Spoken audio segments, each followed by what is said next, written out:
Welcome to Lost in Revision. All of our content is public domain, literature, fairy tales, and folklore. We are here to celebrate the original stories, not just read the modern sanitized versions. We post short segments of stories daily and monthly full episodes where we read and discuss popular classics. Come and find us on Patreon to listen to the full chapters early and without interruption. Our goal is to at least break even to cover our expenses, so any support that you can offer to help us reach that goal helps keep this podcast going and you entertained.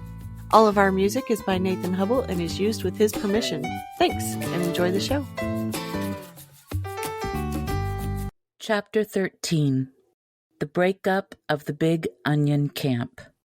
Part 4.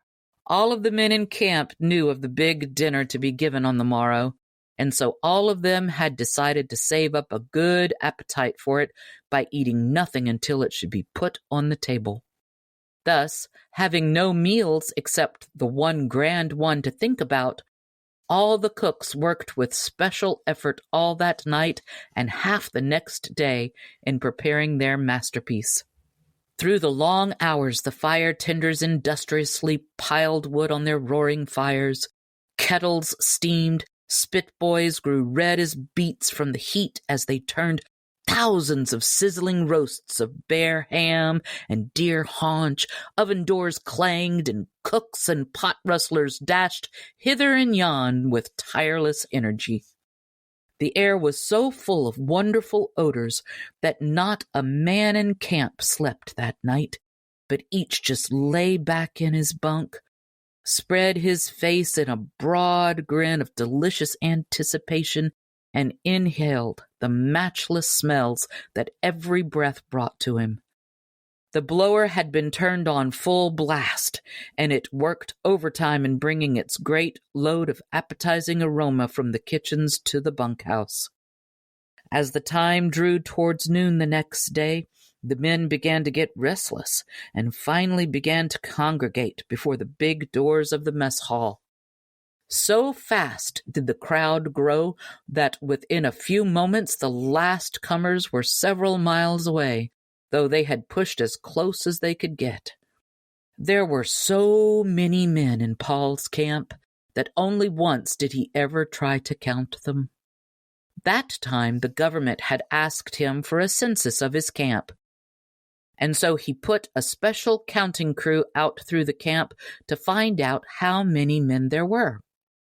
They had little success, though, as the men were going and coming all the time and mixed up the counting crew so badly that they all lost track of what they were doing. Paul finally got a pretty accurate set of figures by counting the number of flapjacks that were made each morning for breakfast. Figuring an average of 60 hot cakes per man, he was able to estimate very closely the total number of men in his camp. He knew that all were sure to be on hand when the flapjacks were served, just as how every man was present for the big Sunday dinner. At last the cooks began testing the big soup hose, and the doors were thrown open. The men poured in like water, rushing through a broken dam, and every man was in his place as the soup hose began to squirt the first course. Such a whisper of soup sipping as rushed through the place as the men began to ply their spoons. It was like the sound of a gale blowing through the branches of a pine woods. By the time the soup bowls were pushed aside, heavily loaded trains began to move along the tracks between the rows of tables, and from the cars the waiters expertly slid filled plates before the men. As these plates were about 6 feet across and loaded with all the food that could be piled on them, it was no easy task to slide them safely into place. In Paul's camp, only the steadiest and the strongest men were able to work as waiters.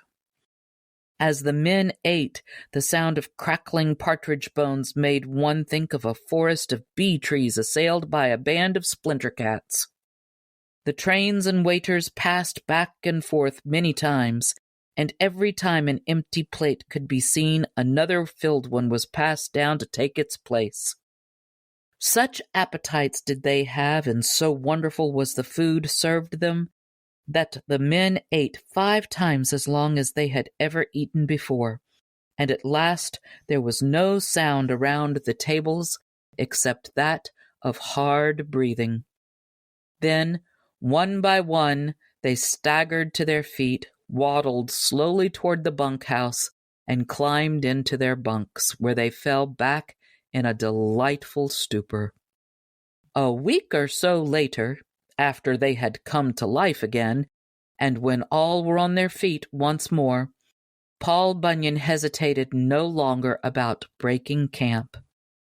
He passed each man his paycheck, and away they all went, straggling along with their turkeys on their shoulders, all able to talk of nothing except the great Sunday dinner which had marked the end of the Big Onion Camp.